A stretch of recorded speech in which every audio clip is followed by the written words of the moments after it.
Hello বন্ধুরা, আজকের recipe ভেন্ডি মশলা। প্রথমে কড়াইয়ের মধ্যে সর্ষের তেল গরম করে আগে থেকে ধুয়ে রেখে কেটে রাখা ভেন্ডিগুলা ভাজতে লাগবো। ভাজা হয়ে গেলে ভেন্ডিগুলা তুলে নিব। ওই কড়াইয়ের মধ্যে সর্ষের তেল দিয়ে শুকনো লঙ্কা আর কালো জিরা ফোড়ন দিয়ে টুকরো করে রাখা টমেটো ভাজতে লাগবো। অল্প চিনি, নুন, হলুদ, জিরে গুঁড়া, ধনে গুঁড়া দিয়ে ভাজতে লাগবো।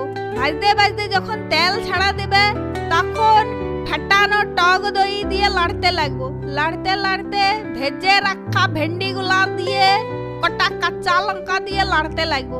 লাড়তে লাড়তে অল্প জল ঢেলে দিয়ে ভেন্ডি গুলা সিদ্ধ করে নেব।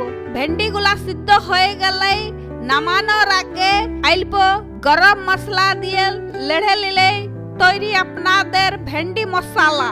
আপনাদের যদি এই রেসিপিটা ভালো লাগে তাহলে লাইক, কমেন্ট এন্ড শেয়ার করে জানাবেন।